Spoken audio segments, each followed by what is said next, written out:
ಎಲ್ಲರಿಗೂ ನಮಸ್ಕಾರಗಳು ಮಗ. ಇವತ್ತಿನ top 5 latest cricketing news update ತಿಳ್ಕೊಂಬರೋಣ ಬನ್ನಿ. ಅದಕ್ಕಿಂತ ಮುಂಚೆ ಯಾರೆಲ್ಲ ಚಾನಲ್ಗೆ ಸಬ್ಸ್ಕ್ರೈಬ್ ಮಾಡ್ಕೊಂಡಿಲ್ಲ ಸಬ್ಸ್ಕ್ರೈಬ್ ಮಾಡ್ಕೊಂಡು ಬೆಲ್ ಐಕನ್ ಅನ್ನ ಆಲ್ ಇಟ್ಕೊಳ್ಳಿ. ಇನ್ನು ಸ್ಟ್ರೈಟ್ ಆಗಿ ಅಪ್ಡೇಟ್ ನಂಬರ್ 1 ಕಡೆಗೆ ಹೋಗೋದಾದ್ರೆ, ಇದೀಗ ನಮ್ಮ ಸಿರಾಜ್ ಮಿಯಾ ಬಾಯ್ ಅವರು ಒಂದು ಸ್ಟೇಟ್ಮೆಂಟ್ ಆದ್ರೆ ಕೊಟ್ಟಿದ್ದಾರೆ. ನಿಮ್ಗೆಲ್ಲ ಗೊತ್ತಿರ್ಬೋದು, BGT ಅಂದ್ರೆ ಬಾರ್ಡರ್ ಗವಾಸ್ಕರ್ ಟೆಸ್ಟ್ ಸೀರೀಸ್ ಅಂದ್ರೆ 2ನೇ ಟೆಸ್ಟ್ ಪಂದ್ಯದಲ್ಲಿ ಬಂದ್ಬಿಟ್ಟು ಸಿರಾಜ್ ಮತ್ತು ಟ್ರಾವಿಸ್ ಹೆಡ್ ಇಬ್ಬರ ನಡುವೆ ಸ್ವಲ್ಪ ಮಾತಿನ ಚಕಮಕಿ ಆಯ್ತು ಅಂತಾನೆ ಹೇಳ್ಬೋದು. ಸಿರಾಜ್ ಅವರು ಟ್ರಾವಿಸ್ ಹೆಡ್ ಅವ್ರನ್ನ ಬೋಲ್ಡ್ ಮಾಡಿದಾಗ ಟ್ರಾವಿಸ್ ಹೆಡ್ ಅವರು ಸಿರಾಜ್ಗೆ ಏನೋ ಬೈತಾರೆ. ಅದಕ್ಕೆ ಸಿರಾಜ್ ಅವರು ಕೂಡ ಅವ್ರಿಗೆ ಬೈದ್ರ ಅಂತಾನೆ ಹೇಳ್ಬೋದು. ಆದ್ರೆ ಇವರು ಪ್ರೆಸ್ ಕಾನ್ಫರೆನ್ಸ್ ಅಲ್ಲಿ ಬಂದ್ಬಿಟ್ಟು ಟ್ರಾವಿಸ್ ಹೆಡ್ ಅವ್ರು ಏನ್ ಹೇಳ್ತಾರೆ ಅಂತಂದ್ರೆ, ನಾನು ಸಿರಾಜ್ ಅವ್ರಿಗೆ ಒಳ್ಳೆ ಬೌಲಿಂಗ್ ಮಾಡಿ ಒಳ್ಳೆ ಬೋಲ್ಡ್ ಮಾಡಿದ್ದೀರಾ ಅಂತಂದು ಅಷ್ಟೇ ಹೇಳಿದ್ದೆ ಅಂತಂದು ಇವರು ಟ್ರಾವಿಸ್ ಹೆಡ್ ಅವ್ರು ಆದ್ರೆ ಸ್ಟೇಟ್ಮೆಂಟ್ ಆದ್ರೆ ಕೊಡ್ತಾರೆ ಅಂತಾನೆ ಹೇಳ್ಬೋದು ಪ್ರೆಸ್ ಕಾನ್ಫರೆನ್ಸ್ ಅಲ್ಲಿ.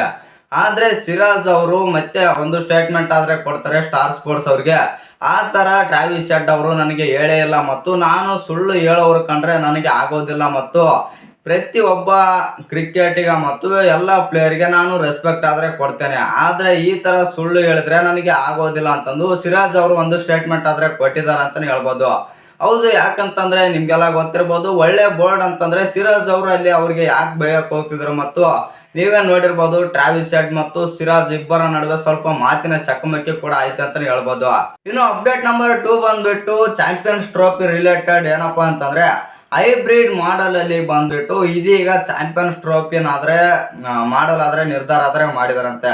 ಕೆಲವು ರೂಮರ್ಸ್ ಮತ್ತು ಸೋರ್ಸಸ್ ಕಡೆಯಿಂದ ಬಂದಿರೋ ಮಾಹಿತಿ ಏನಪ್ಪಾ ಅಂತಂದ್ರೆ, ಈ ಬಾರಿಯ ಚಾಂಪಿಯನ್ಸ್ ಟ್ರೋಫಿ ಬಂದ್ಬಿಟ್ಟು ಭಾರತ ತಂಡ ಬಂದ್ಬಿಟ್ಟು ದುಬೈನಲ್ಲೇ ಎಲ್ಲ ಮ್ಯಾಚಸ್ ಆಡ್ತದೆ ಮತ್ತು ಭಾರತ ಇನ್ ಕೇಸ್ ಏನಾದ್ರು ಕ್ವಾಲಿಫೈ ಆಗ್ಲಿಲ್ಲ ಮತ್ತು ಪ್ಲೇ ಆಫ್ಗೆ ಎಂಟ್ರಿ ಕೊಟ್ರೆ ದುಬೈಯಲ್ಲೇ ಸೆಮಿಫೈನಲ್ ಫೈನಲ್ ಪಂದ್ಯ ದುಬೈಯಲ್ಲಿ ಆಡಿಸ್ತಾರಂತೆ.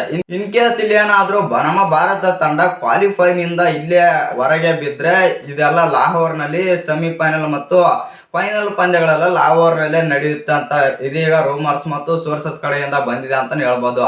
ಚಾಂಪಿಯನ್ಸ್ ಟ್ರೋಫಿ ಅಂತೂ ಹೈಬ್ರಿಡ್ ಮಾಡಲ್ ಇಲ್ಲಿ ಆಗುತ್ತೆ ಅಂದು ರೂಮರ್ಸ್ ಕಡೆಯಿಂದ ಸದ್ದು ಮಾಡ್ತಿದೆ ಅಂತಾನೆ ಹೇಳ್ಬೋದು. ಇನ್ನು ಅಪ್ಡೇಟ್ ನಂಬರ್ 3 ಬಂದ್ಬಿಟ್ಟು ಆಸ್ಟ್ರೇಲಿಯಾದ ನಾಯಕ ಆಗಿರುವಂತ ಪ್ಯಾಟ್ ಕಮಿನ್ಸ್ ಅವರು ಒಂದು ಸ್ಟೇಟ್ಮೆಂಟ್ ಆದ್ರೆ ಕೊಟ್ಟಿದ್ದಾರೆ.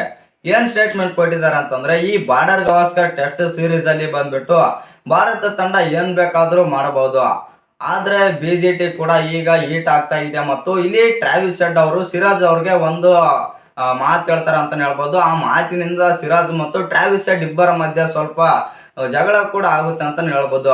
ಆದ್ರೆ ಇದೀಗ ಪ್ಯಾಟ್ ಕಮಿನ್ಸ್ ಅವರು ಒಂದು ಸ್ಟೇಟ್ಮೆಂಟ್ ಆದ್ರೆ ಕೊಟ್ಟಿದ್ದಾರೆ. ಏನ್ ಕೊಟ್ಟಿದ್ದಾರೆ ಅಂತಂದ್ರೆ, ಟ್ರಾವಿಸ್ ಹೆಡ್ ಅವರು ನಮ್ಮ ಆಸ್ಟ್ರೇಲಿಯಾ ತಂಡಕ್ಕೆ ಬಂದ್ಬಿಟ್ಟು ವೈಸ್ ಕ್ಯಾಪ್ಟನ್ ಮತ್ತು ಸ್ವತಃ ಅವರು ಏನ್ ಬೇಕಾದ್ರೂ ಮಾತನಾಡ್ಬೋದು ಅಂದು ಪ್ಯಾಟ್ ಕಮಿನ್ಸ್ ಅವರು ಒಂದು ಸ್ಟೇಟ್ಮೆಂಟ್ ಆದ್ರೆ ಕೊಟ್ಟಿದ್ದಾರೆ ಅಂತಾನೆ ಹೇಳ್ಬೋದು. ಇನ್ನು 4ನೇ ಅಪ್ಡೇಟ್ ಬಂದ್ಬಿಟ್ಟು WPL ಆಕ್ಷನ್ ಡೇಟ್ ಕೂಡ ಅನೌನ್ಸ್ ಆಗಿದೆ ಅಂತಾನೆ ಹೇಳ್ಬೋದು.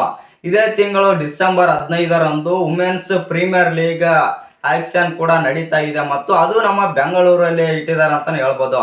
ಇನ್ನು ಅಪ್ಡೇಟ್ ನಂಬರ್ 5 ಬಂದ್ಬಿಟ್ಟು ಮೊಹಮ್ಮದ್ ಶಮಿ ರಿಲೇಟೆಡ್ ರೋಹಿತ್ ಶರ್ಮಾ ಅವರು ಒಂದು ಸ್ಟೇಟ್ಮೆಂಟ್ ಆದ್ರೆ ಕೊಟ್ಟಿದ್ದಾರೆ.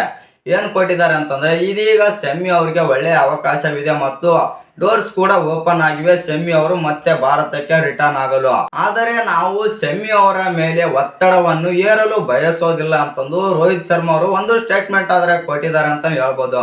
ಇನ್ನು ಈ ಟಾಪ್ 5 ಕ್ರಿಕೆಟಿಂಗ್ ನ್ಯೂಸ್ ಅಪ್ಡೇಟ್ ಅಲ್ಲಿ ಯಾವ್ದು ಇಷ್ಟ ಆಯ್ತು ಅಂತ ಕಮೆಂಟ್ ಮಾಡೋದನ್ನ ಮರಿಬೇಡಿ.